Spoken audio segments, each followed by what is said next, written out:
And I'm going to get us started in the webinar app. All right, everybody, we are live. I'm going to go ahead and type into the chat, refresh the page. And we're live. All right, hi, everybody. I'm so excited to be here today with Kaye Putnam. My name is Noelle Flowers, and I'm the community manager here at Teachable. And Kaye is here today to talk to us about the psychology of premium pricing. I'm personally really excited to see this because I know that this is a topic that comes up a lot for creators. And Kaye is a brand strategist who has a background in psychology that can kind of help us color in some of the decisions that we make about pricing. So without further ado, I'm going to kick it over to you, Kaye. Thank you so much, Noelle. I am so honored and grateful to be here with all of you incredible humans. Cannot wait to share all of my best insights into how to position your course to sell more of it. So let's dive straight in, because I'll be sharing a little bit more about who I am and my story as we go through the training. The reason I do this and the reason I say yes whenever Teachable asks me to do something like this is because our values are incredibly aligned. I like to say that I help entrepreneurs change the world with what they know. And the beautiful thing about that is that we all have our own genius, our own stories, our own skills and talents that we bring into this world. And if we choose to serve in this way, we get to share that and impact the world and have that ripple effect that goes out and affects so many more people. And as a mom of two, that is incredibly important to me because I'm showing my kids that entrepreneurship is a viable path, and that impact is not something that I take lightly. So I am super excited to be here with you today, sharing what I know. And the first thing that I wanted to chat about is, what do we mean by premium? Because this word can actually be a little triggering for some people. It doesn't actually mean that you have to charge thousands and thousands of dollars for your courses. But anything that's at a premium is above the average price.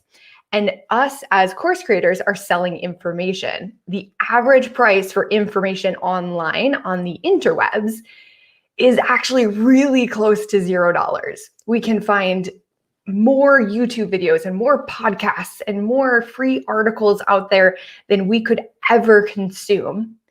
So as we build this business model of selling information, of selling this transformation through the courses that we provide to people, we're actually all pricing our courses at a premium.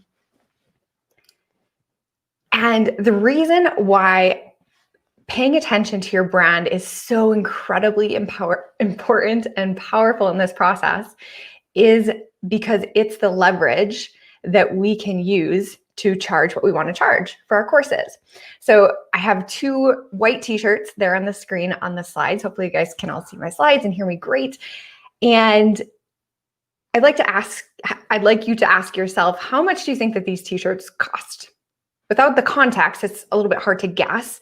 But actually, the one on the right, so the one that's looking fabulous, we can see her face and her hair blowing in the wind, that one is about $6.99 at Target. The one on the left was about $80 at Nordstrom. So the brand and the context that surrounds the product is actually what supports that higher price. It's not the product itself. We, as course creators, we get very invested in what we know and how we create these incredible courses. And I'm going to operate from the assumption that you have an amazing course to sell, or you will in the future. But we also have to pay attention to how we're packaging it up so that people understand the value that's inside the course before they even buy it. So that's what we're talking about today. So, hello, my name is Kaye, like the letter. If you have a course to sell or have one or will have one in the future, this is for you. If you are like many of us and are operating in a saturated, noisy market, oftentimes with more experienced other brilliant entrepreneurs who are your peers, this is for you.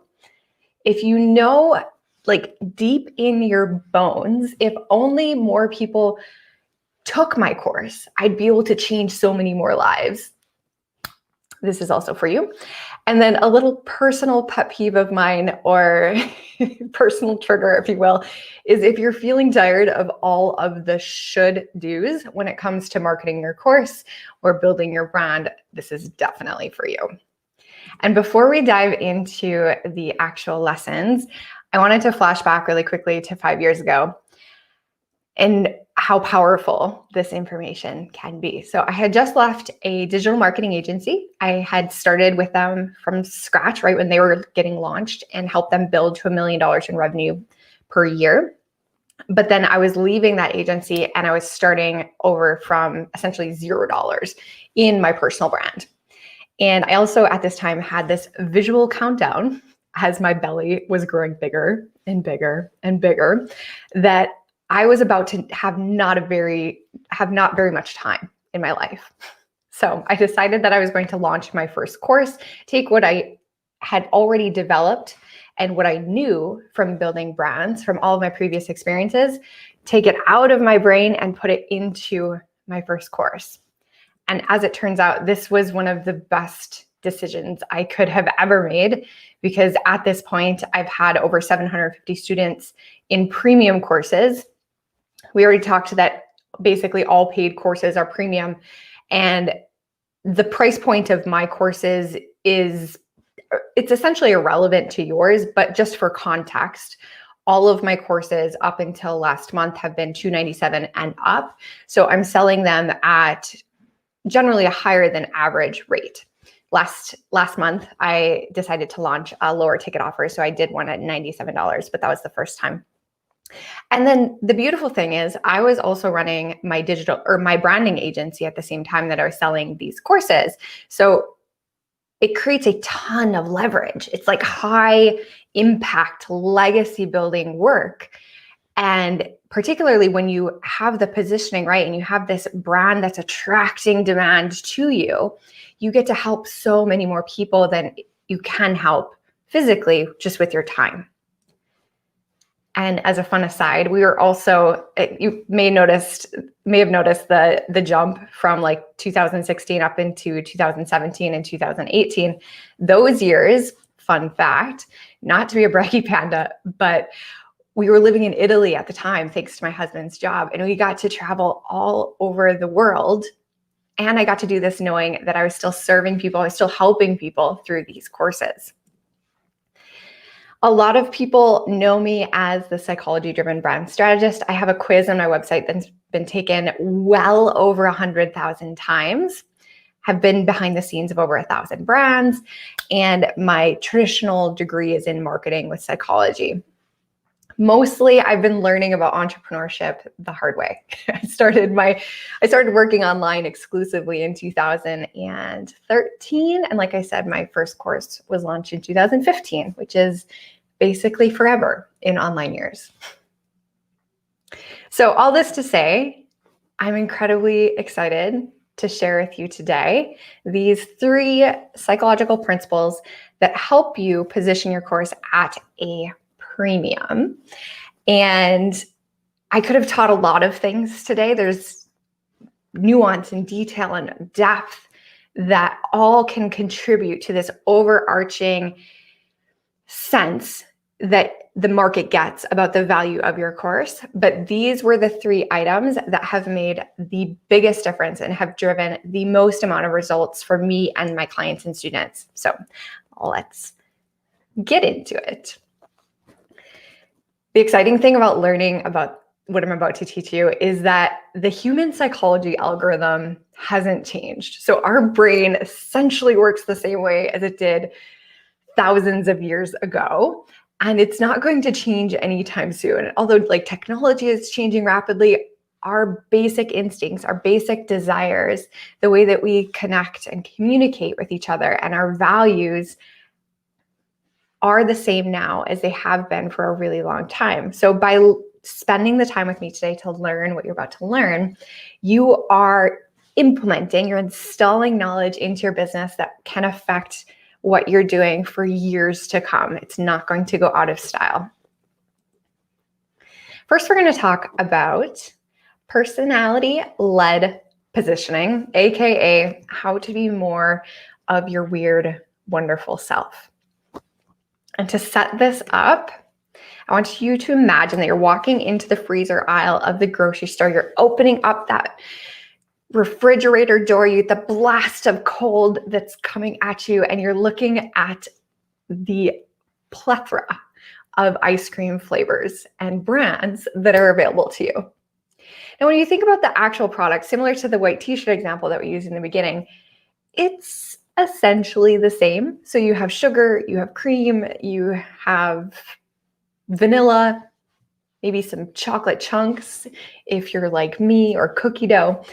But what is different and what creates a strong position and point of difference in each of the brands is the personality that each of them embody. So if you look at Magnum, it has this very sensual, sexy lover personality. Moving over to Ben & Jerry's, they've staked their entire brand personality on this irreverent, political, activist with a dash of humor type of character, which is super fun and I love. And then a relatively new player to the market, but I love and adore, is Halo Top, which is this like low carb, low sugar ice cream, but they're embodying an innocent archetype, like literally, like I'm an angel and it's not bad to eat me because I don't have all of the bad stuff in me, right? And the way that massive brands do this, like Magnum, like Ben & Jerry's, like Halo Top, you can do as a course creator as well. And I'm going to teach you my favorite tool for making this happen. It is a tool called brand archetypes. So while you have this slide up on the screen and you're starting to get acquainted, maybe you've heard of brand archetypes before. Like I said, the biggest agencies, the biggest brands in the world have been using them for decades. So you're in really good company with the likes of people like Nike, Harley Davidson, etc.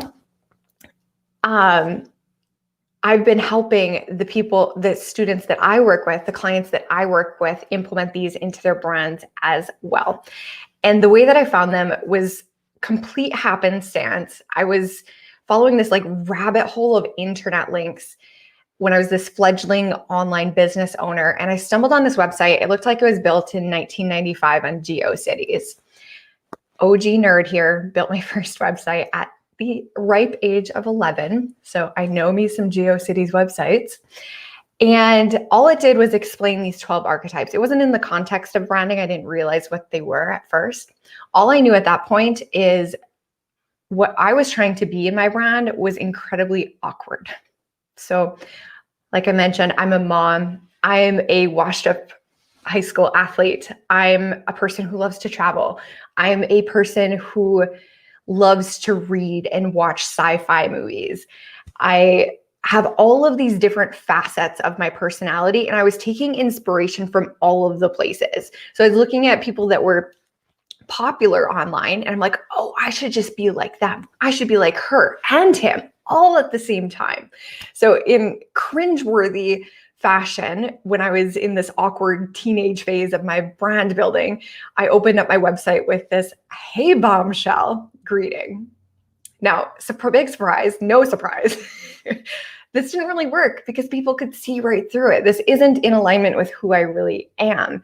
So when I was reading those 12 archetypes, I suddenly could start to match those archetypes up to the different popular brands and entrepreneurs that I follow. I'm like, oh, this one is a hero archetype. This one's the entertainer. She's the royal. And I realized that they embodied very specific sets of archetypes, never more than one or two. So I immediately wanted to figure out what mine were. I created the quiz that I mentioned has now been taken 100,000 times plus for myself, because I needed to know what of these multifaceted parts of me I should bring into my brand. It wasn't about being somebody else or putting on a mask or trying to guess what other people think or what other people might want from me. It was about being more of myself and being who I am at my strongest. So my personal archetypes are the sage, which is the nerd, the teacher, the wisdom seeker, and the magician, which is all about transformation and change. So you might start to recognize yourself in some of these descriptions as you read them now, or you can, after this presentation, head over and use my quiz as a tool to start to lean into whatever your top 2 archetypes are. This creates an incredible effect on your brand. The reason being is because humans buy emotionally. The archetypes can give us a shortcut to tapping into symbolism and categories that are timeless and cross-cultural that can be hard to identify ourselves. And it's just incredible how much of our decision-making is done without our conscious ability or our conscious recognition of that. So we need to speak to our ideal clients on this level if we want to elevate our brand's position in their minds. So we're elevating our identity beyond just the nuts and bolts of our offer. So it's not just about the features and benefits. We're creating shared values. We're creating a pleasurable experience. We're creating a unique character in the market. So even if the product is exactly the same, the experience when you lean into these archetypes becomes completely different from the next entrepreneur. And it can be a fabulous tool for creating not only that like resonance with people, but for you as the entrepreneur, it can help quell the shiny object syndrome because you're no longer trying to be all of the things to all of the people. I have a personal vendetta against ideal client avatar exercises, at least to the extent that a lot of people do them, because I've found that the more of myself that I am, the more of the right people are attracted to me. The more I was trying to guess what I should be, the less powerful my brand was. So this can be a really great tool to give you permission to be more of yourself, because the more of yourself that you are, that becomes one of the most powerful differentiation pieces of your brand. And this does work, by the way, no matter if you are the face of your brand, like I am with my personal brand, or if it's more of a corporate brand. We saw, the Ben and Jerry's, for example, that has a very clear personality, but they don't have a face that's attached. So you can use it in either instance. Essentially, we want you to build your brand on truth, not trends. So instead of looking out in the market and trying to be inspired by what everybody else is doing, it's a tool to look inside and to build your brand from the inside out. Even as a brand strategist, like somebody who is deeply creative and lover of all fonts and color palettes and all of the visual aspects of my brand and any brand, I haven't changed my overall visual aesthetic in over 2 years. I think it's been closer to 3 or 4, because I built something that was born out of some of the most important messages that I want to bring to this world. And you can have that resonance as well. And you can find it with the help of archetypes. So that is my first premium positioning tip for you. The second is to increase your brand gravity. We are going to say goodbye to the archaic marketing models and hello to actually being your brand in a way that's going to increase demand for your course, for your products, for your services, if you have a mix of things that you sell. And the fun thing about this is, if you've ever felt like you just have to hustle and hustle and hustle to get each and every sale, this is the system that flips that on its head and brings people to you. And the beautiful thing about that is it taps into some really powerful psychological laws and theories that make selling easier. So let's get into it. So to simplify this is a 3-stage system that we want to build around our brand. And so think about the brand is just the definition in the beginning. Okay, I just need a logo, I need a color palette and fonts. But being your brand really goes beyond all of that. It touches literally every time somebody comes into contact with your business. You're building your brand in that moment, in that touch point. And we need to have brand touch points in each of these 3 phases if we want to increase that demand and bring people to us. So the question I want you to ask yourself as I'm explaining this system is, what is my preferred strategy in each of these 3 phases? The cool thing about this Teachable Summit is you are going to learn many different strategies, some of which are going to fall in some of these 3 different phases. And some of them might be perfect for you. Like maybe you're going to rock some Instagram stories in the nurture phase, for example. Or maybe you already have a strong strategy there and you know that you don't have to add that onto your to-do list if it's not in alignment for you. So this can be a discernment tool to help you simplify your marketing. So the first stage is attracting new eyeballs. You want to get your brand in front of new people. An easy example of this is what I'm doing right in this very moment. So I am showing up in front of somebody else's audience, Teachable's audience, to share what I know. And this is introducing me and my brand and my knowledge to brand new people. And it's really exciting. I'm so geeked and excited to be here. Other ways that you can do this would be to really focus on, say, like SEO optimization or on paid ads.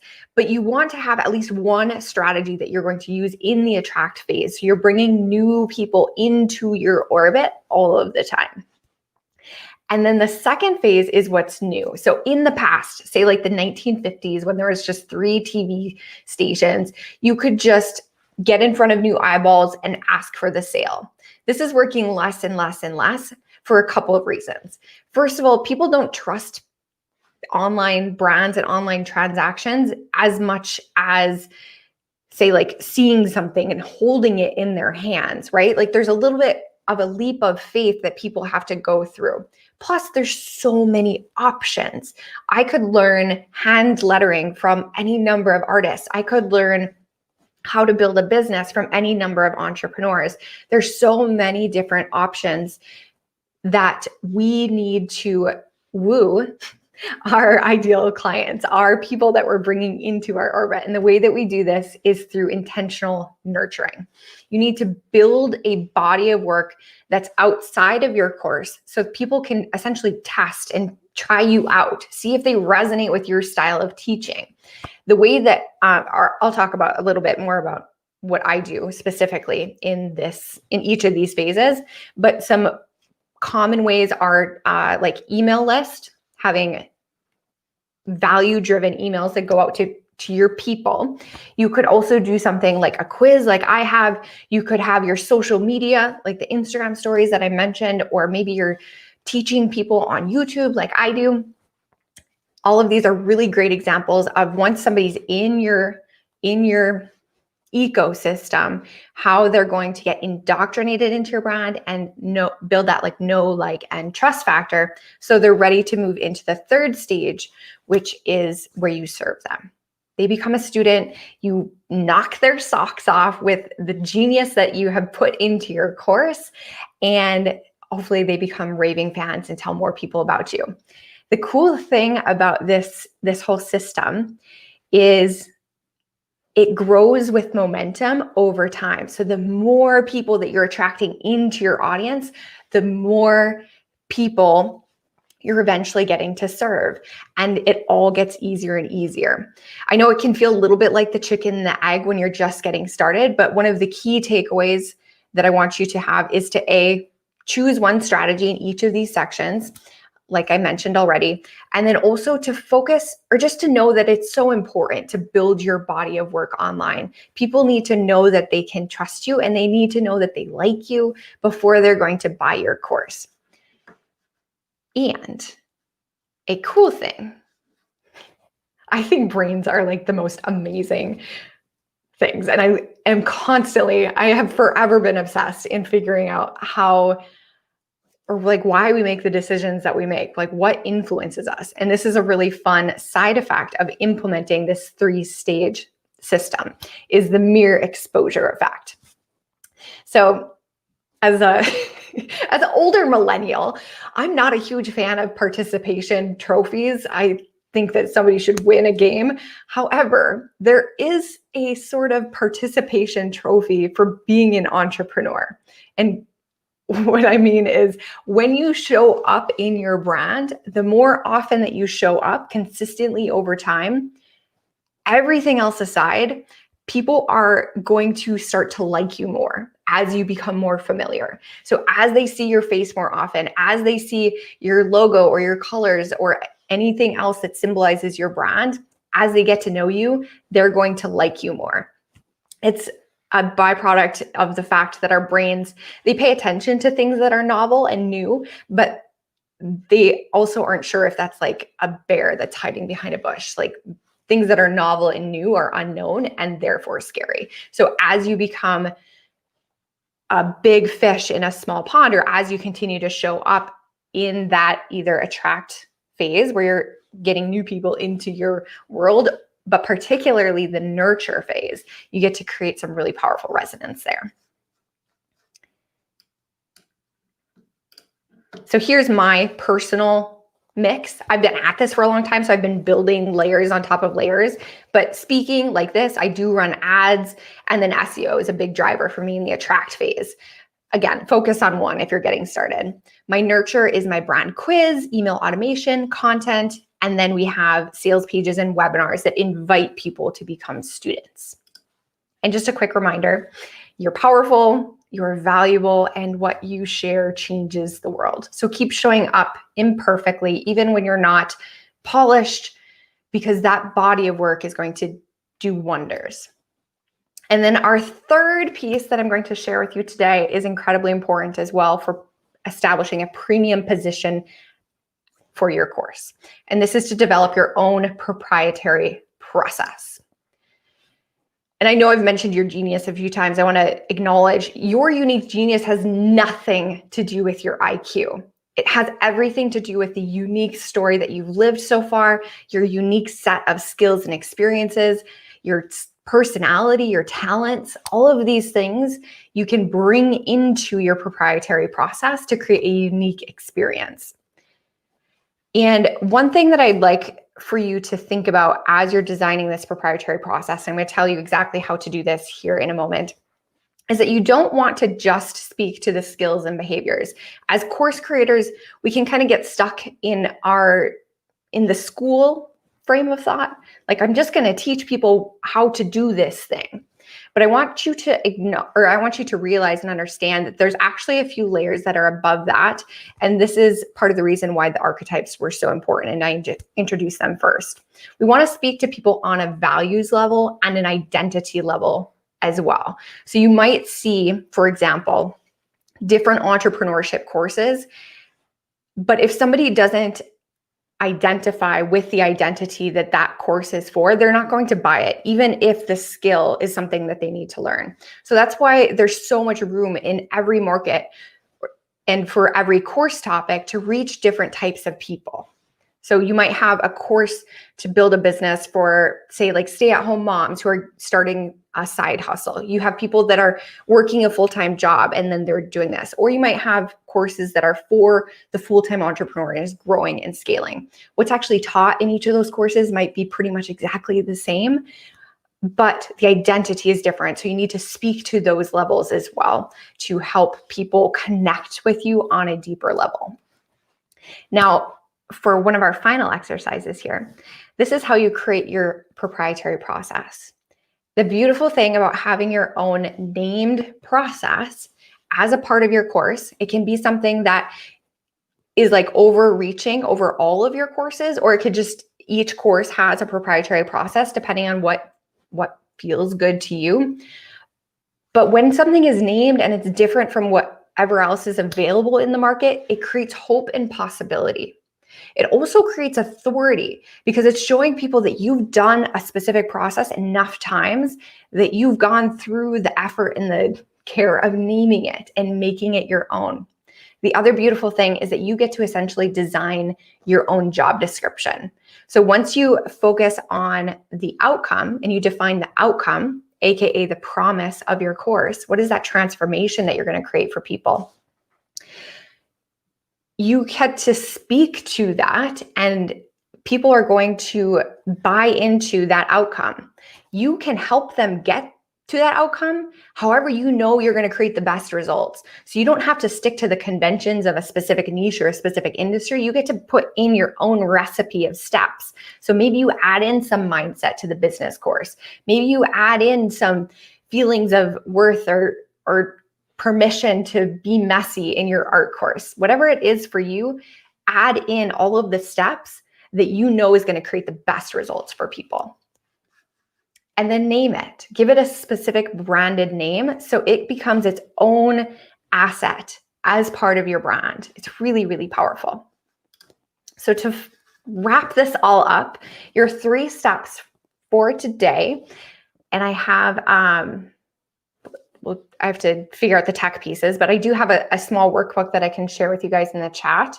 The first step is to define your personality so that you stand out in the market. So use your primary and secondary archetypes to help point you in that direction. It'll help shortcut a lot of the decisions you're making. 2, increase your brand gravity by picking a system for each of those 3 phases. And then 3, define and name your proprietary process. There's a tongue twister.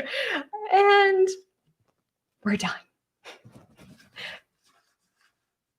Amazing. Hey, Noelle, we're back. Thank you so much. I was just popping the workbook link into the chat. Oh, you're a savior. Amazing. Thank you so much, Kaye. That was amazing. And Betty says, great job, Kaye. Rob says, thanks. Kristen says, Kaye, that was fire in all caps. Yes. Yes. And I'm happy to answer any questions that anybody has about anything that we covered, anything you want clarified. And if we don't answer them here in this Q&A session, please do connect with me online. I'm basically everywhere because I'm a marketer. So I'm on Instagram and all of the places. So I'd love to connect with you and hear about your brand and your business and how, whatever your takeaways were from this training. Yeah, it's always amazing because people are asking like, how do I get the personality quiz? And I'm like, your SEO is so amazing that if I just pop like Kaye Putnam personality quiz, it pops, it's like the first result. So it does. So yeah, everybody, thank you so much for spending your time with us this evening. And like Kaye said, we have some time to dive into Q&A. I picked up a couple of questions from the chat before while you're presenting. So this one's from Rob, and you addressed this a little bit, but basically asking to weigh in on the difference between using your own name as your brand versus like generating a different type of name. So I think he specifically said, is it better to be Kaye Putnam or is it better to be the like psychological marketer? Yes, such a great question. The answer is there's no right way to do this. I'll share a little bit about how I make this decision for me and my clients.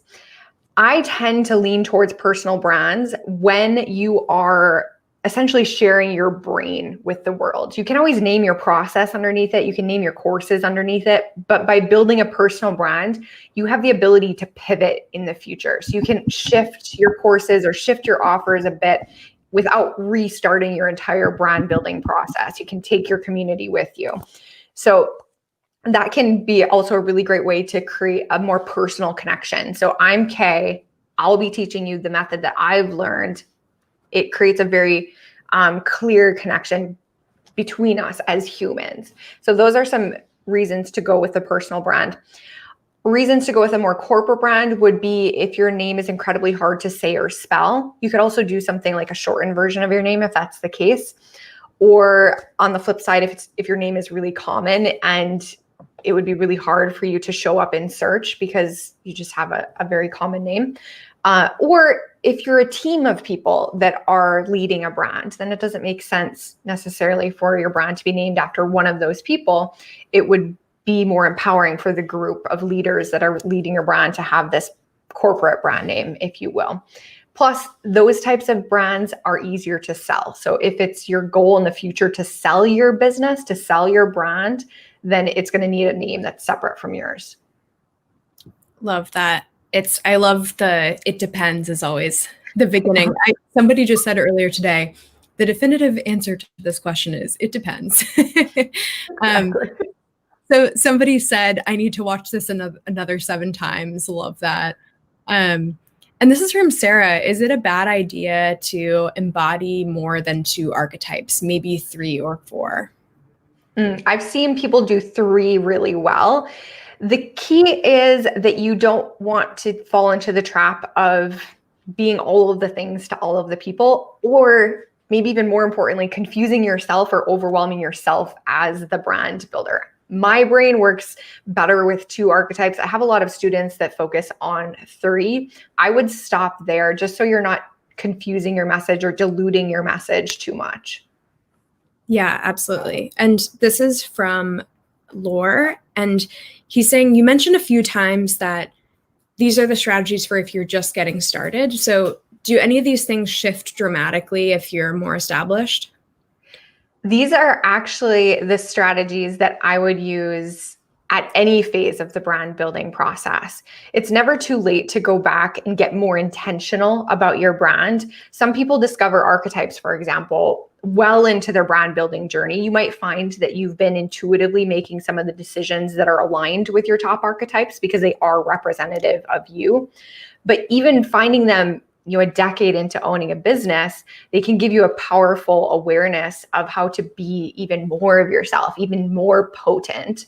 And then the content piece, again, this is timeless. It's something that every brand should be focusing on. We don't want the brand building conversation to stop, particularly with the visuals. We want to continue that conversation into every moment that you're showing up as a business. And same for a proprietary process. So I would say that this applies to everybody. I like to speak to the people that are just getting started specifically because this can get a little bit overwhelming and it feels like a lot, but it's completely doable when you simplify it and you don't make it too complicated. Yeah. And I love that you said something about kind of like not focusing on too many different content channels at first. Like if you're going to focus on SEO, focus on SEO. Because I see that coming up so much for people where they're like, oh my gosh, do I have to do all these things? All of the things. Yeah. And somebody mentioned something similar in the chat, like that they love that you said, like, you don't have to necessarily use social media to get eyeballs on it. That's not your only option.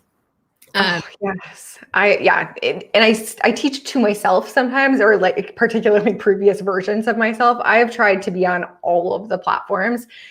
And I'm a marketer, like this is my business. And I've been completely overwhelmed and haven't been able to focus on what's most important. So like pare it back, come back to just a single strategy in each of those 3 phases. It's going to serve you really well. Yeah, I love that. And there are a ton of questions, so I want to get to some of them too. Okay. And this is sort of related, but Carlos is asking what type of content you recommend using during the attract phase. Like what are some of the options that people can play in?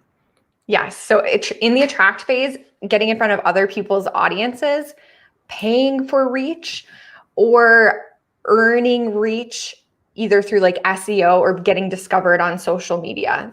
And there's no wrong strategy. This is one of my pet peeves with business and business education in general. Almost all of the strategies work. Pick the one that's most exciting and most fun to you, so long as you have all of them covered, like all of the phases covered. Do the one that sounds like it would be a blast to do and focus there. Don't feel bad if everybody else is doing a different thing. Yeah, totally. It's so in line with like that personality that you're talking about too. Some of us just don't like using certain types of platforms. Yeah. Awesome. And people are saying good advice. The workbook is nice. Yeah, it looks great. The workbook's amazing. And yeah, somebody asked just for an example of naming a proprietary process. Oh, great question. Thank you. So my proprietary process is called the Clarity Code. I have a client, his name is Scott Oldford. He's also in the online business space. One of his proprietary processes is called, it used to be called the ROA method. I think he had to change it to relevance, omnipresence, and intimacy, which is what the acronym stands for. So those are 2 examples of proprietary processes. Awesome. That's super helpful. And this is from Aja, I think, or AJA. How much info should we tease for our premium courses so that they're interested, but it doesn't give everything away? This is so good. Like, how do you kind of hold back that proprietary process or secret sauce while still giving them a taste? Mm-hmm. I have two schools of thought on this. So the first one is that radical generosity is never going to hurt you. It is never going to be all of your course. Even if you're like sharing little bits and pieces of it, like out of the actual course, the effect that that's going to have on the trust that you build with people is worth sharing some of that, like that paid content. And then the other part of it, if you are really adverse to that, or if you just want to balance that idea with a different one, it's teach the what and the why in your free content. So what to do and why to do it. And then you're going to teach the nitty-gritty of the how to do it in your courses. Yeah, I love that. It's we definitely hear people say sometimes like, oh, all of this information is already available to online. So like, why should I put it together in a course? This is like so aligned with that sometimes it's just a matter of organizing it for people to like take it easily. That is what you're offering.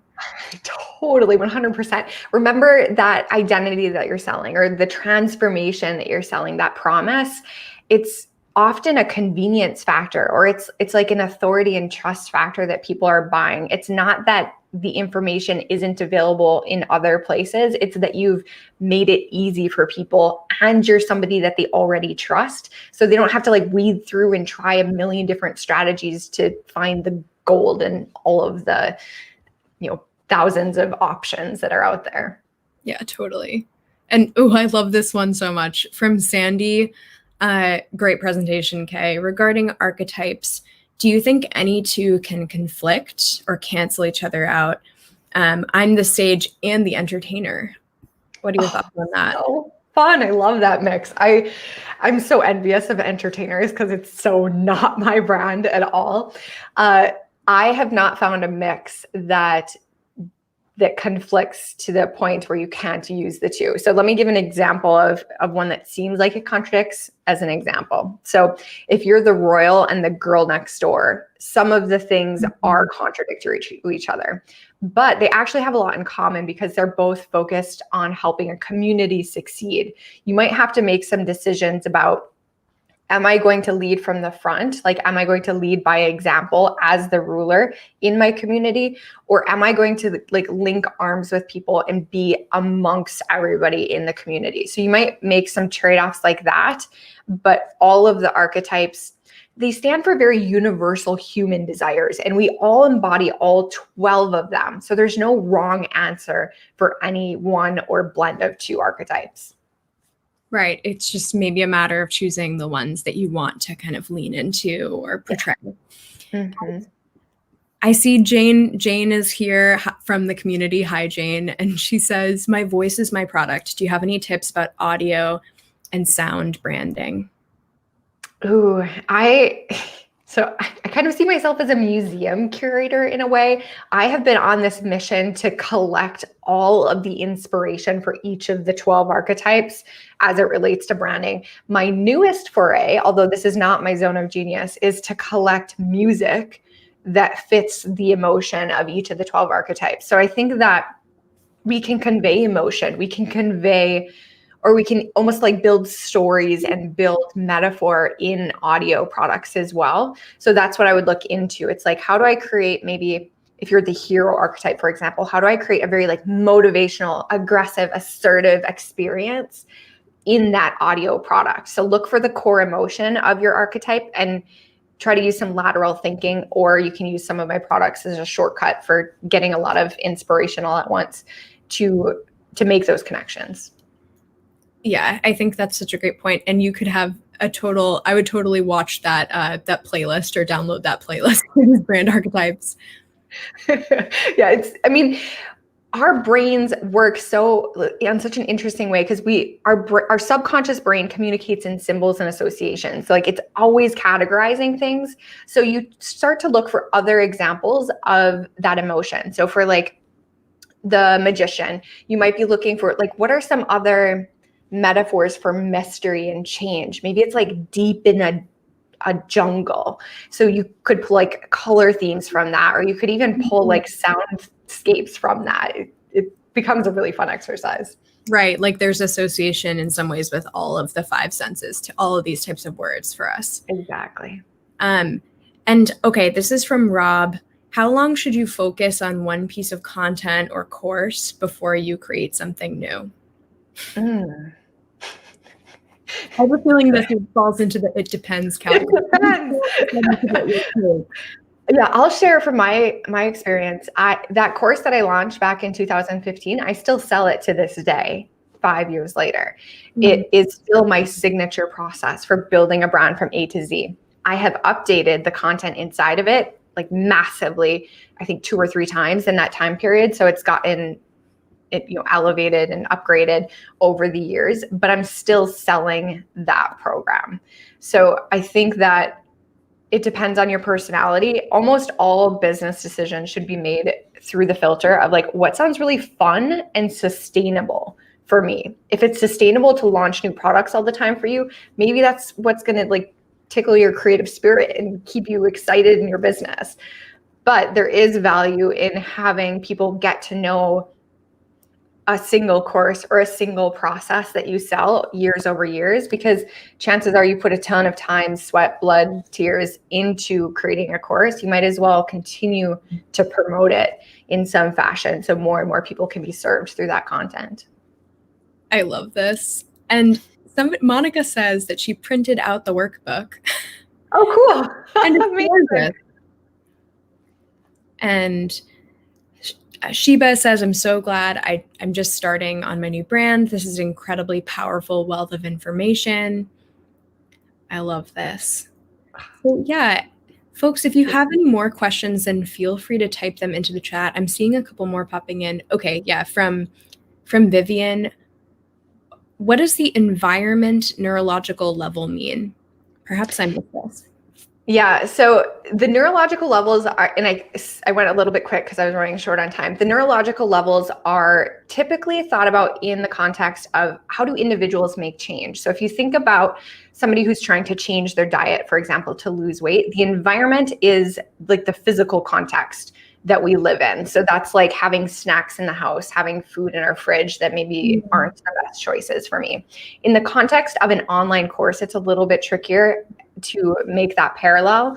But you could just speak like when you're creating content for people to describe the entire transformation that you're providing to people from identity down, just including some of those like physical details of what your ideal client has in their life. Like maybe it's, if you are, just to continue the weight loss example, like the context of like trying to like jump into jeans that won't button are just a great way to connect on a very visceral, emotional level, because it's something that people can relate with because they experience it in their environment. Yeah, absolutely. That's super helpful. And I see some people are asking questions that are more focused on like the actual dollar amount of like, how do you figure out what you should actually choose for your price? Do you have any thoughts about how people can evaluate like I'm way too low or way too high? Yes. Don't ever be the cheapest is my first piece of advice. And then the second piece of advice is to look back at that proprietary process and that outcome that you're providing to people and see if you can quantify that value in some way. So for me, it's a little bit easier because I'm selling a business course. So I know that if I help somebody set up a brand in the right way, I could easily help them make $100,000, if not in the first year, then in the first 3 years. So I feel really good about having $1,000 price tag on my signature course.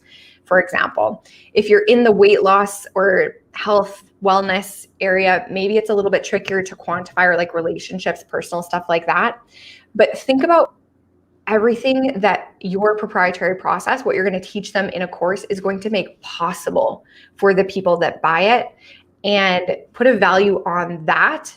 The worst thing that you can do is try to price based on like number of videos, number of worksheets, number of, or like hours that you have in the course, because it's not about that. It's about the transformation. And then one other like piece of just motivating advice that I'd like to give to everybody is price it in a way that makes you really excited to sell it, because the work isn't done after creating the course and putting a price tag on it. Like, then it comes time to do all of this positioning work and the selling and the creating content and all of those other things. So have a price that you feel like maybe a little bit stretchy about, but really excited if people join. I really love that advice. And can I ask you a couple more questions from the chat? Maybe we'll take 2 more. Yeah, of course. Okay, so I think this one's super interesting. This is from Mariana. Can I express my creator archetype in the pictures and colors, and my explorer in the text and verbal? So kind of breaking down the archetypes into different communication streams. You are one smart cookie. This is one of the things that I do recommend for people, particularly if you resonate with the visuals of one of your archetypes more than the other. And yes, 100% you can do this. The reason is we're creating focus by having these 2 archetypes. And so long as we're eliciting like emotions from our ideal client, we're using symbolism either in the language or in the visuals. It doesn't matter what the exact mix is. You don't have to try to have this perfectly equal 50-50 mix in both the visuals and the language that you're using. You can absolutely lean heavier towards one archetype for visuals and one for copy. I love that. That was one of those questions where I was like, I have no idea what the answer to this is going to be. So I was very eagerly waiting on that. Thanks for asking that, Mariana. And this is from Raj: building a brand versus focusing on the product during the initial stages. So like, is there ever a point where you should not be focusing on brand yet? Great question. Great question. I think that in the very initial stages, it can be beneficial just to validate our offer. So you have this process, you have this promise of the outcome that you're providing to people. Getting those first couple of sales might be really beneficial just to make sure that you're selling something that people want. As soon as you want to scale up the sales of your course, then it's beneficial to focus on the brand, because that's how you're going to shorten the sales cycle and get more people invested in what you're selling. Yeah, absolutely. Like at a certain point, if you haven't figured out yet what you're really going to sell, then you don't want to invest in a ton of photography or like a logo or a big thing. Yeah, that makes a ton of sense. Yeah, so thank you so much. This has been terrific, Kaye. And is there anything else that you'd like to plug or share with us? I'm going to pop the workbook link into the chat a couple more times as well. Yeah, not really. I just want to encourage everybody that's here to really lean into all of those things that make you human and weird, because that's what's going to make you stand out. And I hope that some of the things that I shared with you today are going to be tools that can help you do that. And sincerely, all of us have genius in the world that can change the world if we share it, or genius in our brains that we can change the world with. So keep doing what you're doing. I know that it can be a long road. I know that it can be challenging, but I am rooting for you. I'm in your corner. Thank you so much, Kaye. Everybody, Kaye Putnam, and I hope that we'll see you in some of the other sessions going on tomorrow and Thursday. We really appreciate you spending your evening or whatever time of day it is for you where you're tuning in from. And thank you so much, Kaye. Thank you so much for having me. Take care.